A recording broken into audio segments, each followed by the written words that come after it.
Support for this podcast is brought to you by the Wyoming Humanities. We take a closer look at our human experiences and use stories to explore culture, history, and contemporary issues. You can find us on thinkwhy.org. My mom, after my parents' divorce when I was 2, to make a little extra money afterwards, she had to take on this weekend job cleaning apartments. And to make a long story short, her and the multimillionaire fell in love. Hello, I'm Emmy DeGrappa. This is What's Your Why? Each week we bring you stories asking our guests the question why. We learn about their passion, why they do what they do, why should we care, and what can we learn? What better place to explore the human landscape than from the state known for its incredible landscapes, Wyoming? And what better organization than Wyoming Humanities? Serving our state for over 45 years, we share stories, ideas, and wisdom about the human experience. Welcome to What's Your Why?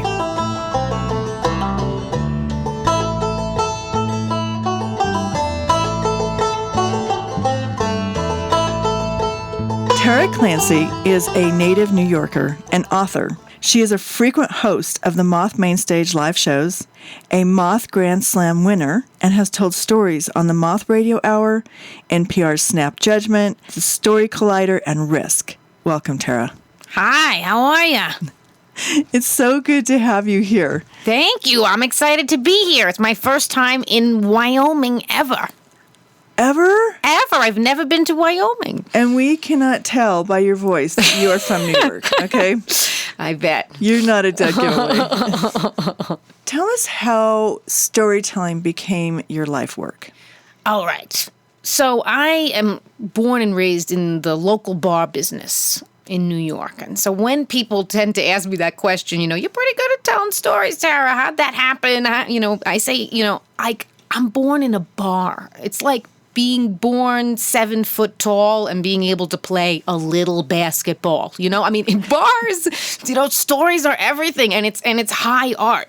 Being able to hold court. I watched my dad do it, and I was enamored. And from as young as I can remember, that was my favorite thing to do. Like other kids wanted to play video games, I wanted to listen to people tell stories. The old guys in the bar. I could sit for hours. So I guess I started telling my own stories. And then, in the last 20 years that the Moth's been around and there's been a renaissance of storytelling, I was psyched and signed right up. Why do you think there has been a renaissance of storytelling? That's interesting to me. Yeah, it is to me too. I think people want to connect to one another. Obviously we talk a lot about the social media and the new digital world, and we don't have as much connection. And there's something about just hearing a true personal story from another person, whether you're hearing it on the podcast or the radio or coming to a live show, you're connecting to people in a way that I think we're not doing a lot of lately, So I think, as social media went up on the rise, so did storytelling. People were like, well, wait a minute. I still do want to hear from people who aren't exactly like me, who aren't in my circle, and the Moth really does a lot to bring underrepresented voices, give them a platform. And I think people are excited to hear about somebody who's different from them, somebody whose story may not pop up on their Facebook feed. We want to connect a little more in person or hear personal stories because there's a little separation now with, so much stuff being online. At the same time, we're a little more comfortable with putting our personal lives out there for a lot of people to see. So it was a perfect storm for there to be a rise of storytelling, And how did you get connected with the Moth? I showed up at a slam. I put my name in the hat.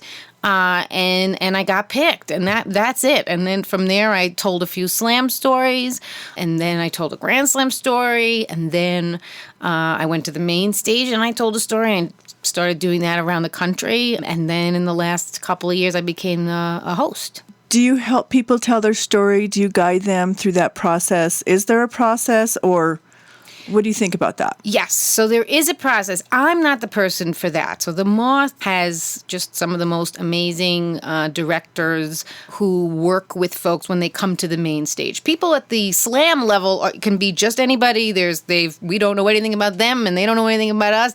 Any person can show up and put their name in the hat without having, any prior experience. But when people come to the main stage, the Moth does have a team of directors that sort of helps them to figure it out, and that's because they're going to be in front of sometimes thousands of people.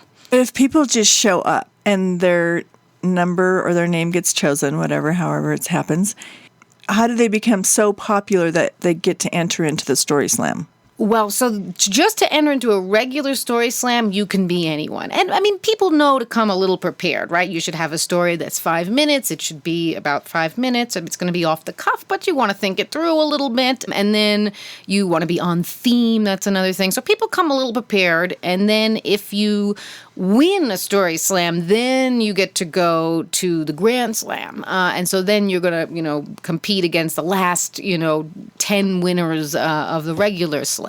That's how that slam thing is a little interesting, but that's how that works. Okay. So you can just be anybody at that first stage. At that first stage, anybody can show up. To get to a GrandSLAM, though, you have to have won one of our regular Story Slams. What's the basis that they choose you on? Oh, like how do you win?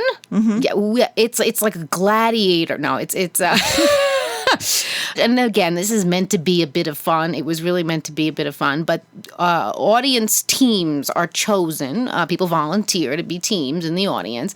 And then they judge the story based on whether or not it was on time. Believe it or not, you have to come in within this 5 to 6 minutes. Whether or not it was on the theme, that's a big one. And so those are some of the criterion that they're using to, decide if it's a good story.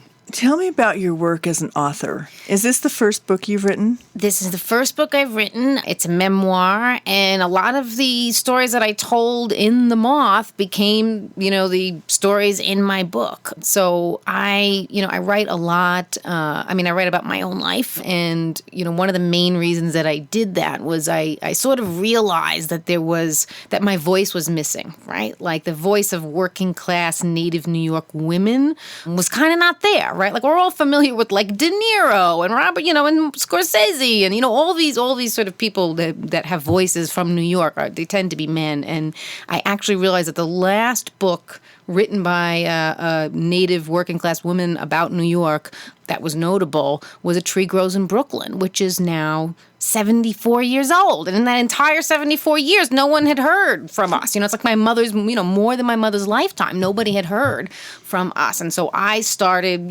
telling stories about my life and then writing stories, and they got published. I had some essays published in the New York Times, and from there I was able to get myself a literary agent and a book deal. What do you think is most unusual about your growing up in New York that made it interesting for you to tell a memoir? All right. I guess the sensational part, and I have told this story on the Moth Radio Hour, is that my mom, after my parents' divorce when I was 2, to make a little extra money afterwards, she had to take on this weekend job cleaning apartments. And the first one that she ever ended up cleaning was this big duplex owned by this multimillionaire. And to make a long story short, her and the multimillionaire fell in love. And so for 22 years, my mom was with this man who was from the total other side of the tracks of us, but she really was proud of herself. She never wanted this knight in shining armor thing. And so she was like, I'm going to raise my daughter my way, and that's going to mean in Queens, and that's going to mean on my dime, but on the weekend, we will come to your very fabulous country house, or you can, we'll go for dinner. And so for 22 years, she had this kind of dual life, and so did I. So I kind of grew up like a regular Queens kid, with the exception of every other weekend, I was being flown out to the Hamptons or, at these fancy restaurants in Manhattan. And so that sensational part of my life was definitely kind of what the memoir sprung from. People were interested in what that was like, kind of having this weird dual life.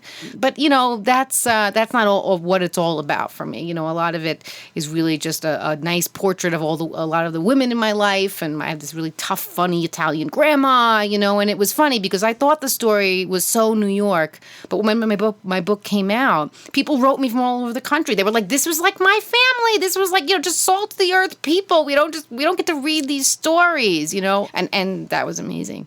And it says in reading about your book, it says that you are 5th generation Irish and Italian. Is that correct? That is correct. My mom's maiden name is Carmela Riccobono, and as you know, my name is Tara Clancy. So I'm Irish. My dad was Irish. My mom's Italian. And so, what does it mean to be 5th generation? So on my mom's side, my mom is actually 1st generation, but it's on my dad's side that I'm 5th generation, that we go all the way back, and that's nice, it's great, but it also sort of means like my people, I feel like they got off a boat, looked around, were like, this is good enough for me, forever, we're never leaving, whereas like Wyoming people, right, you guys come from this stock. If you're native Wyoming, I can imagine it was like your great grandparents were like, we're gonna trek across the country, we're gonna keep going, it'll be beautiful. My people were like, we got off the boat, we're done. The end.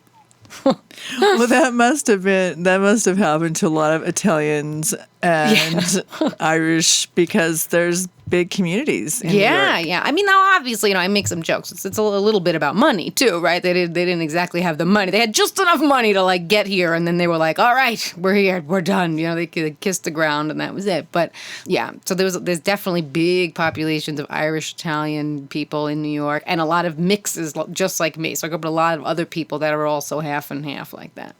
So do you have relatives in Italy and Ireland? I do. I don't know them, but I have, it's so many generations back, but yes, I guess I do. Oh, okay. Yeah. Tell me one of your favorite stories that you've heard. Or that you tell, actually. One of my favorite stories that I tell? Mm-hmm. Wow, you're really putting me on the spot. I mean, the one that I just mentioned, that was probably my favorite story to tell, was the one, so, I had this dual life of going back and forth. But what was interesting was that because my mom never took any money from this guy, she really didn't. She was really like, I'm very proud of who I am. A lot of people in my life didn't know.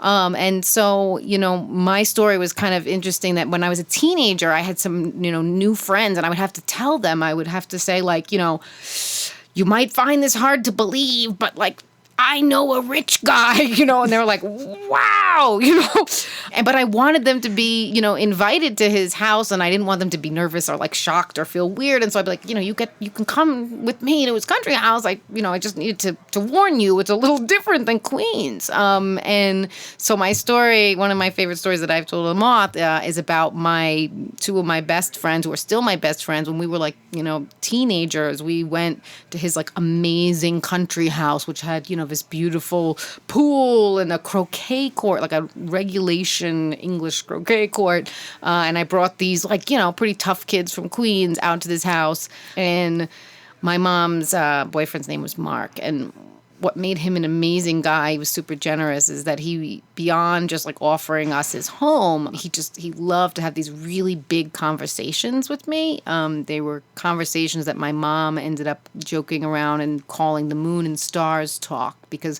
we would sit around all night and she would say, like, what are you talking about? Like the moon and the stars, But he would ask me these big, like, existential questions, and we just would chat and started from when I was young.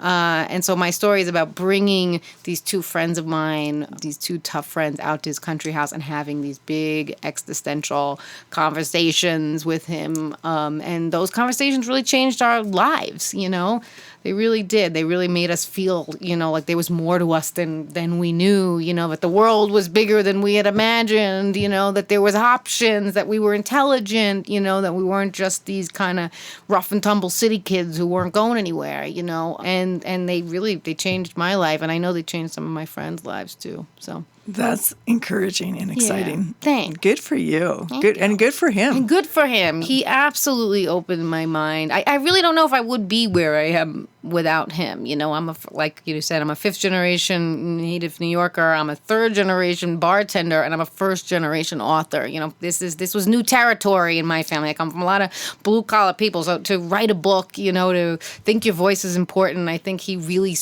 sparked that in me, you know, that my voice was important, that I was smart enough, you know, that I deserved for people to hear what I had to say. And That's great. It's been great talking to you. You too. Thank you so much. You're welcome.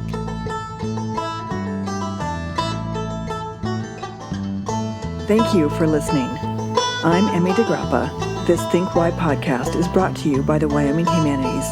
We use the humanities as a lens to explore the human experience. You can find us online at thinkwhy.org.